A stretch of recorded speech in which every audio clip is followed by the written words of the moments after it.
My name is David Gorilla. I'm the director for the Cranston County Civil Services, and I hope you enjoy the show. Enjoy the show!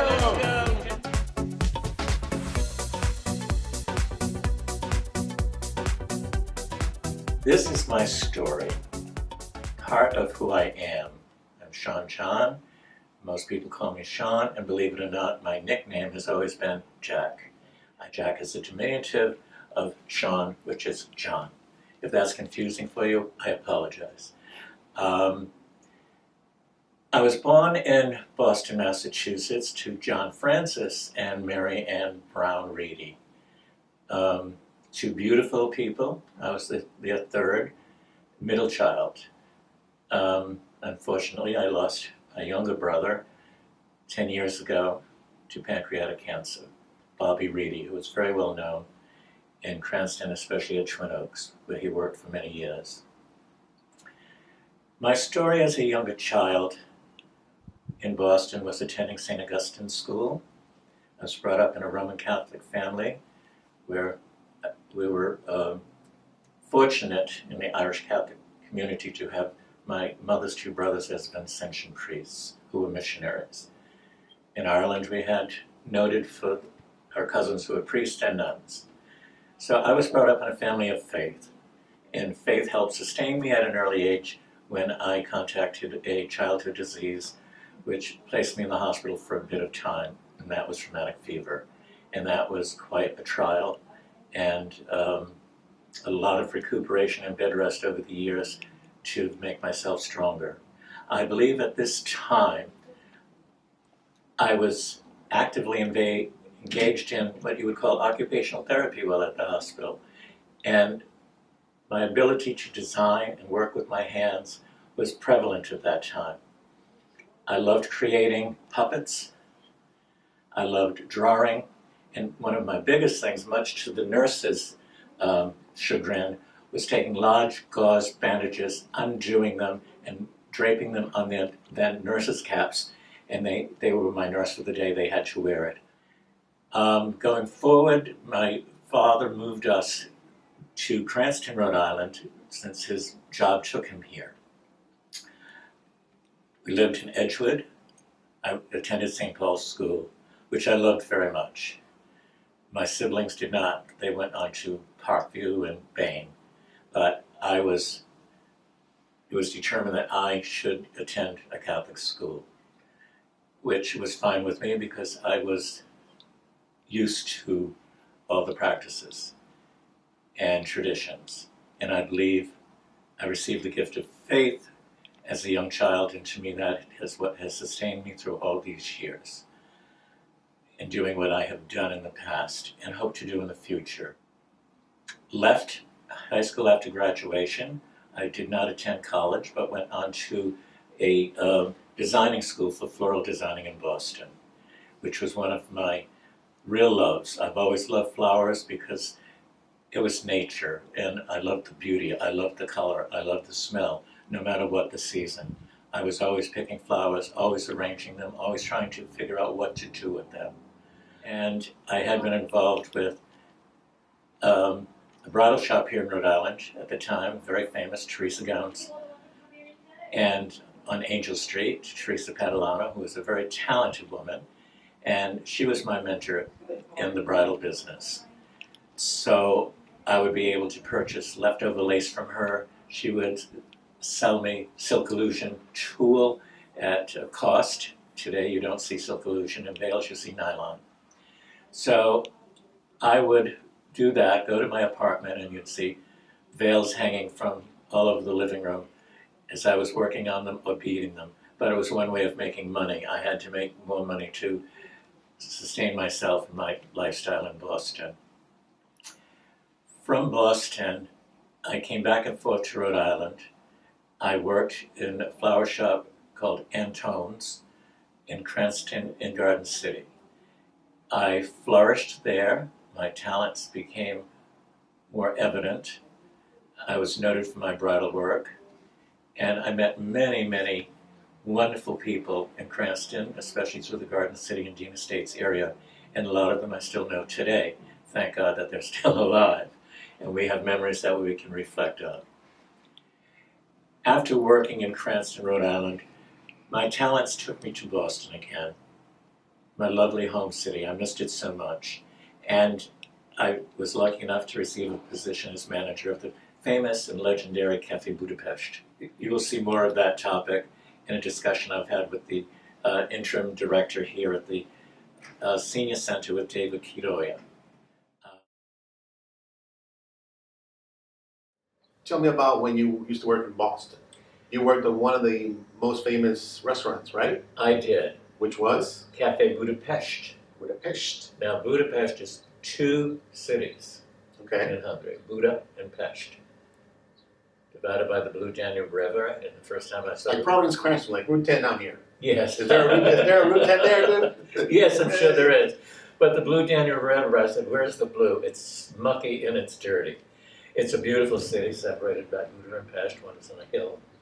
The most beautiful parliament.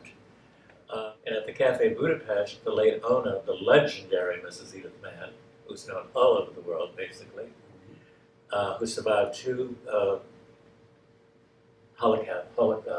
concentration camps. Oh, wow. And when the Hungarian Revolution took place in '56, America wasn't accepting Hungarian refugees, even though we told them that we would. But eventually, Mrs. Mann's sister, Edith, was a noted pathologist in Budapest, and her husband was a noted medical examiner. So the Rockefeller Foundation asked them to come over to Oak Ridge, Tennessee to work on nuclear medicine. Wow. This is in '56. She said she would not come unless she could bring her sister and her mother with her. And they agreed. So they landed on Woods Hole, the observatory, and Mrs. Mann, who had her own business before that, in Budapest, cooking and knitting factory, had lost her husband in World War II, never had children. She became a maid in some of these big homes on the Cape. And she decided one day, and through her, I'll use an Italian expression, idiomatic expression, arats, her arrogance, that she only could wear white, and she would only wear white the rest of her life, and open one of the best restaurants in Boston, and own some of the most prestigious property on the Cape, which she succeeded in doing. Interesting. So her, Hey, line of opportunity, right? right? Her sister landed a position at Beth Israel Hospital.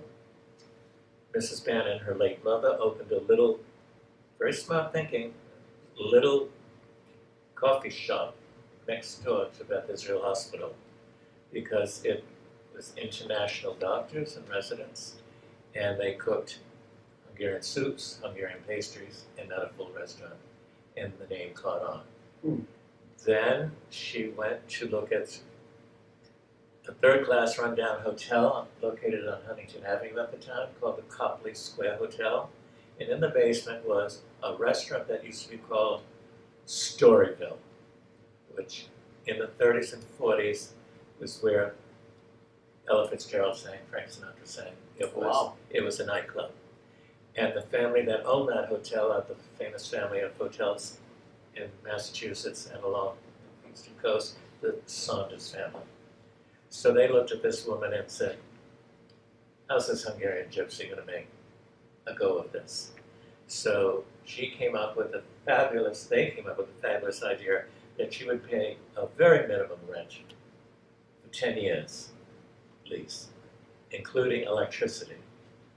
Since it was a hotel and it already had a bar upstairs, we had to buy all our liquor, mixed drinks, upstairs. So the waiters would have to go upstairs, we were sub-level, and order the cocktails, but she could serve beer and wine.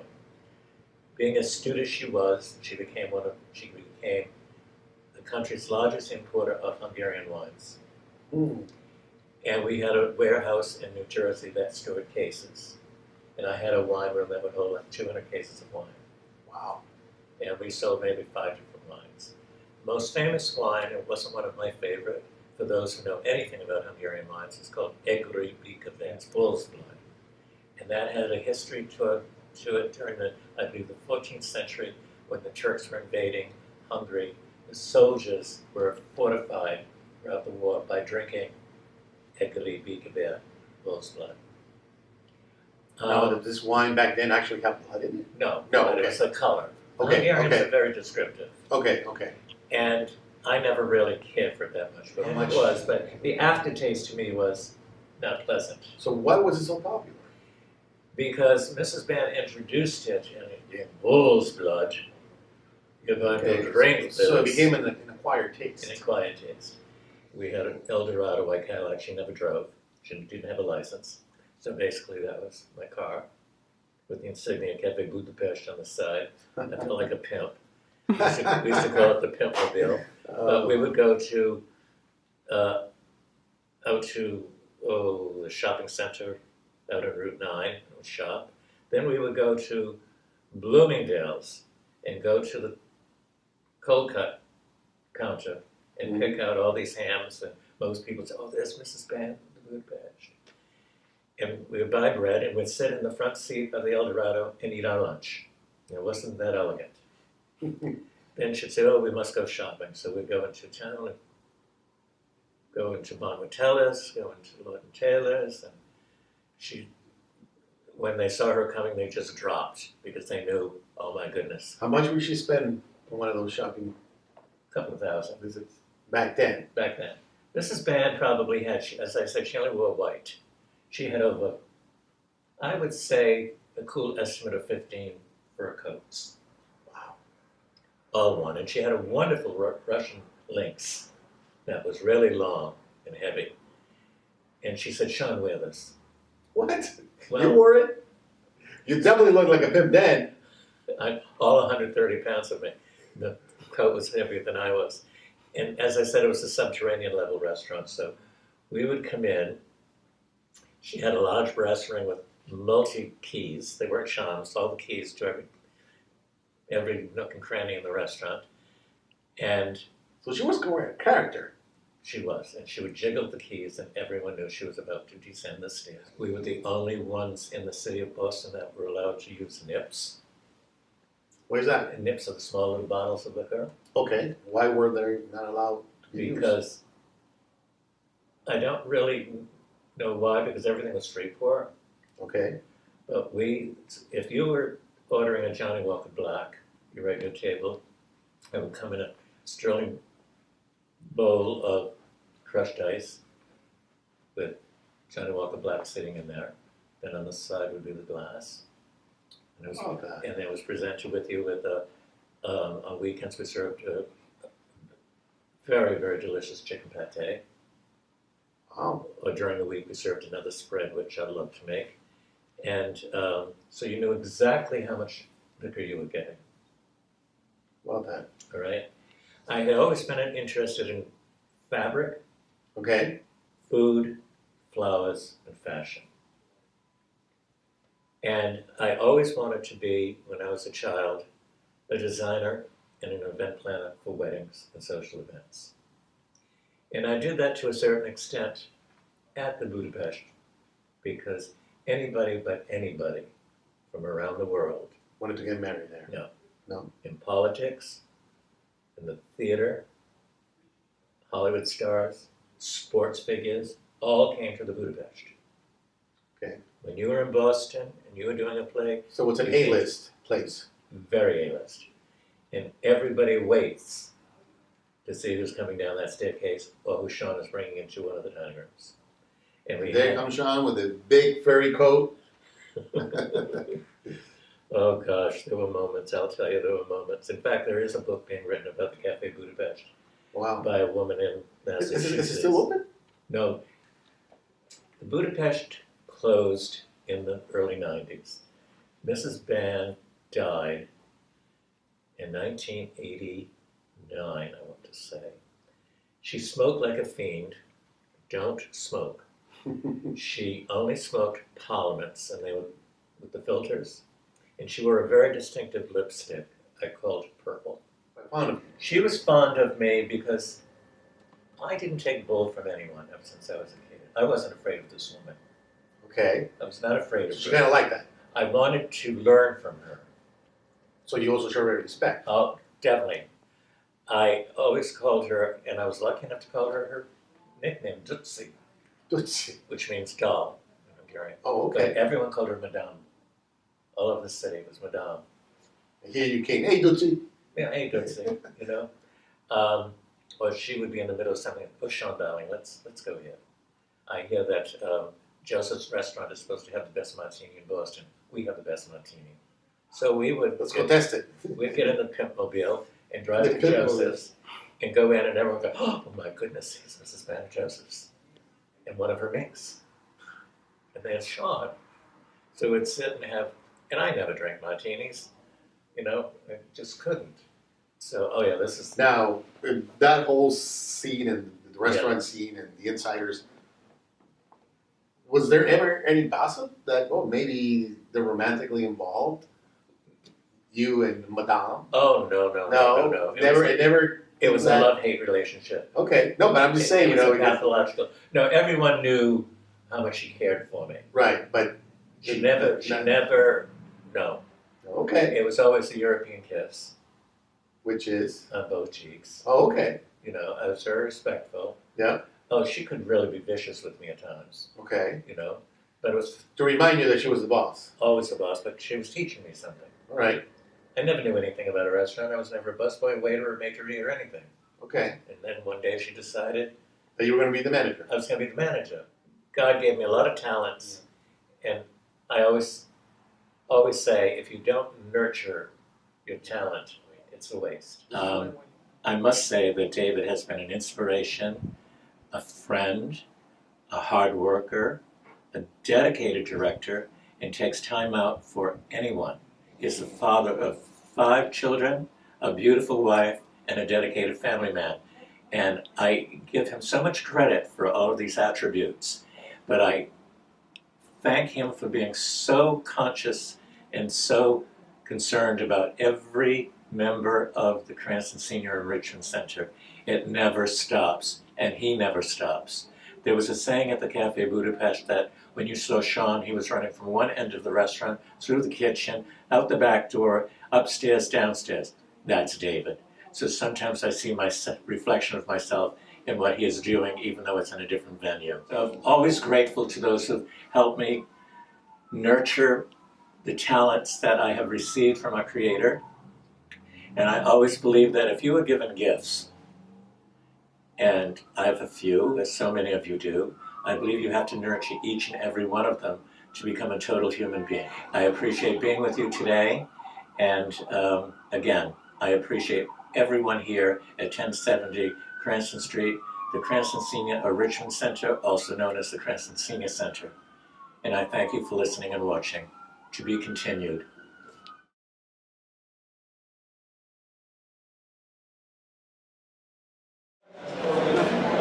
Hola, ¿cómo están? Aquí les saludo otra vez David Quiroga, el director del Centro del Adulto Mayor de la ciudad de Cranston. Y queremos recordarles que nosotros estamos situados en el 1070 de la Cranston y los invitamos a que vengan a nuestro centro donde tenemos un montón de programas para ti y tu familia. Welcome. My name is David Quiroga. I'm the interim director for the Cranston Department of Senior Services, and we are located at 1070 Cranston Street in the city of Cranston.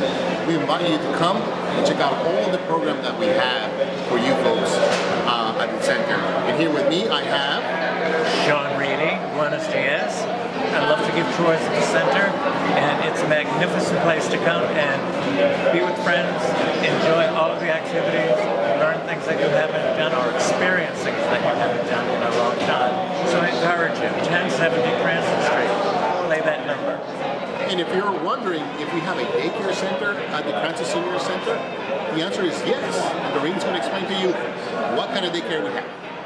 We have an adult day services. It is for folks who are 55 and older.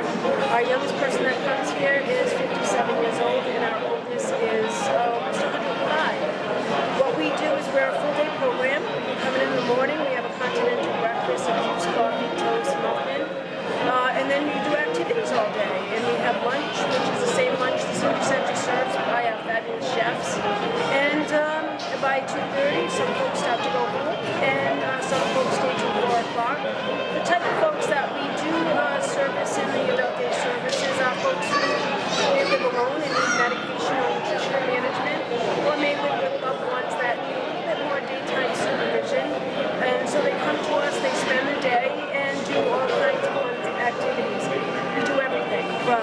gardening to cooking to exercise to physical therapy. We have occupational therapy. We have speech therapy.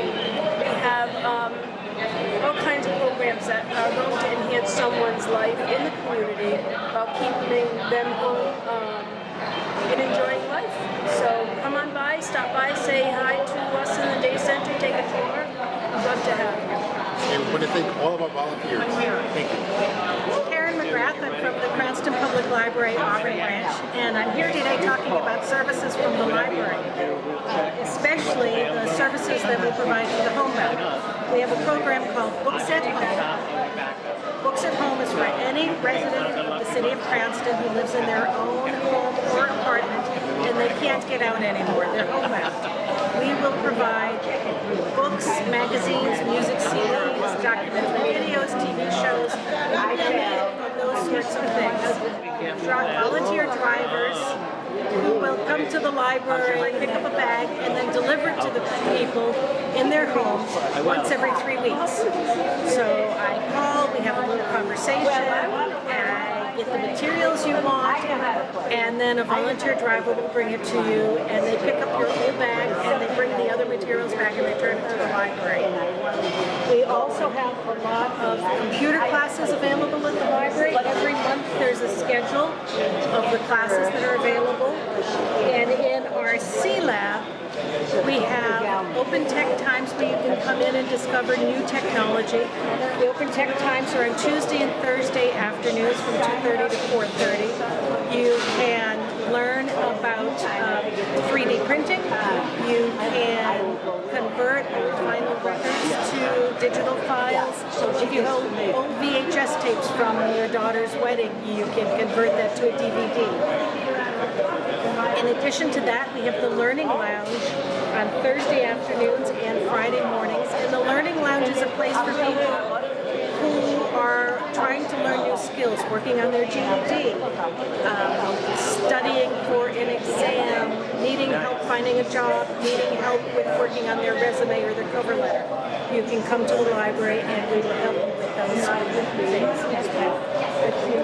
We have lots of other information available. We have, I don't know if you know, but you can download ebooks and audiobooks for free from the library, from the Ocean State Library's website. There are many other things you can borrow. You can borrow magazines and music and TV shows and other DVDs, as well as books and large print books and other classes, lots of children's programs. There's many, many things available at the library. It would be great if you came down and explored or give us a call and ask a quick question. I am at the Auburn branch. The number there is 781-6116, or the Cranston Central Library in Garden City is 943-9080. How are you? Happy Senior Corps Week.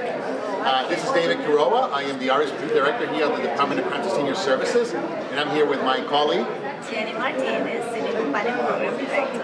Beautiful. And here we have two of our lovely senior companions, and Kathy Hathaway, Joanne Albino, and we're here celebrating Senior Corps Week, like I said.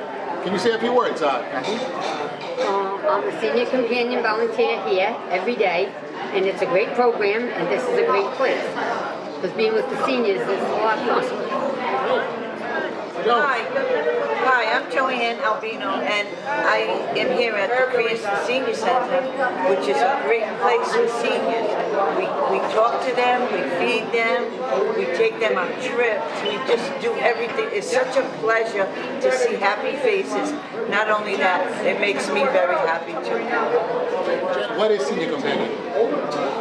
Senior Companion provide meaningful companionship to senior citizens over 60 years of age or older, and they take him out for shopping, doctor's appointment, or simply being home for companionship.